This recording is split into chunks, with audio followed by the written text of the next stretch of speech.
సుమనన్న ఒంటరిగా ఉన్నారు. నేను వెళ్ళి అన్నాను, సుమనన్న నేను ఎంత పాసిబుల్ అవుతే అంత పాసిబుల్ నేను మీ బొమ్మని కాపాడుతాను అని అన్నా. ఇది ప్రీ ప్లాన్డా మీ ఇద్దరు ఇట్లా అనుకుందాం అనేసి? ముందుగానే అనుకున్నాను సార్.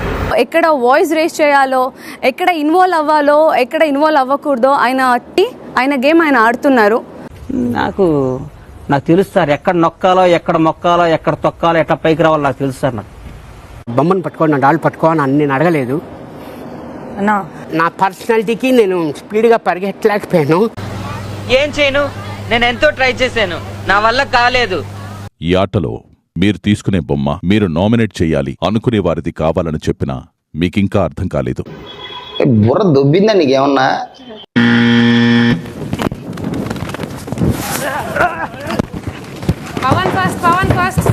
సార్ కానీ సార్ మీ కాళ్ళు డన్లప్ టైర్లా గుర్రపు కాళ్ళ పిచ్చి కుక్క జరిగినట్టు అలా పరిగెట్టారు సార్. తనుజ.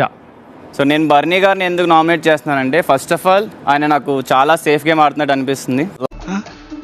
నా ఒక్కనికే అట్లా అనిపిస్తుందా అనుకున్నా, నీకు కూడా అట్లనే అనిపిస్తుందా? నన్ను పంపించలేదు, నేను కూడా ఆడేదాన్ని అన్న పాయింట్ కి నేను చెప్తున్నా. అక్కడ టాస్క్ అన్నది ఎవరిని పంపించాలన్నది ఫైనల్ కాల్ నాది. అది నా ఇష్టం కదా, my chai, my opinion, my feeling. I know మీకెందుకు నెప్పి పెట్టేవాళ్ళు. నేను అడిగింది ఒక్కటే అడుగుతాను, ఇది నీకు ఇప్పుడు అనిపించిందా అప్పుడే అనిపించింది? ఆ రోజే అనిపించింది. ఆ రోజు అనిపించింది మరి చెప్పాలి కదా.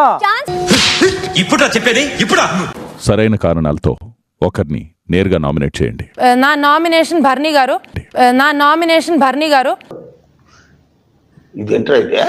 అరే నీ అబ్బా, ఆయన వాయిస్ రేస్ చేయట్లేదు, ఆయన కరెక్ట్ పాయింట్ పెట్టట్లేదు అనేసి నువ్వు ఇన్వాల్వ్ అవుతుంది. కానీ నువ్వు ఇన్వాల్వ్ అయ్యేది ఇక్కడ ఎంత బ్యాడ్ గా వెళ్తుందో తెలుసా? అలా బుద్ధి చెప్పు. నీకున్న జ్ఞానం దీనికుంటే మాకు ఏడుపు ఎందుకు? మీ ఇద్దరు ఏదైనా మాట్లాడుకుంటే మీకిద్దరు సంబంధించిన టాపిక్ అని మాట్లాడండి, కానీ నా టాపిక్ ఏం తీసుకురావద్దు. ఇంకా నన్ను ఇన్వాల్వ్ చేయకండి, మీతో స్నేహం నా ప్రాణం మీదకి వచ్చింది. నా నామినేషన్ ఇమాన్యుయల్.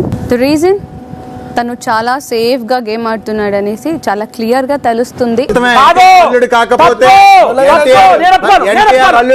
నేను నా వంతు అయినంత వరకు మోయగలుగుతా నా సపోర్టర్ని. ఓకే, నాకు భుజాలు నొప్పి పుడుతున్నాయి, నువ్వు చచ్చిపోతావు అంటే నేను దింపుతా. నేను నిన్ను విపరీతంగా ప్రేమించానన్నా, 4-5 సార్లు ప్రేమిస్తా అన్నావు అనుకో, 5వ సారి తీసి నోట్లో పెడతాను. ఇప్పుడేంటి నువ్వు ఫస్ట్ నుంచి వేరే నారి వల్ల నువ్వు అందరిని తోయటం వల్ల ఉన్నావు అనుకుంటున్నావా? అలా కాదు, ఫస్ట్ నుంచి నేను వీళ్ళతో చెప్పుకుంటూ వచ్చాను కాబట్టి నువ్వు ఉన్నావు. ఆ లెక్కలు లెక్కేస్తే జీవితాంతం మా కాళ్ళు కడిగా నీళ్లు మీ నెత్తిని చల్లుకోవాలా? అక్కడ సేఫ్ గేమ్ ఆడింది నువ్వు, కనీసం ఎఫర్ట్ కూడా పెట్టలేదు. నువ్వు బెడ్ గేమ్ లో కనీసం లేచి నీ చీర కట్టుకుని పెళ్లి కూతురులా కూర్చున్నావు. ఎందుకంటే ఏం తెలియదు, నాలెడ్జ్ లేదు, అవగాహన లేదు. తెలుసు మొన్న వచ్చి బర్ణిస్తారు, తనుజ నీకు కత్తి కావాలంటే వద్దు ఇది సేఫ్ గేమ్, వద్దు ఇది సేఫ్ గేమ్.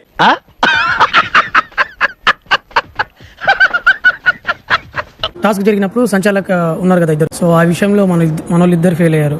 బిగ్ బాస్ అడిగిన దానికి రీజన్ లేకపోయారు.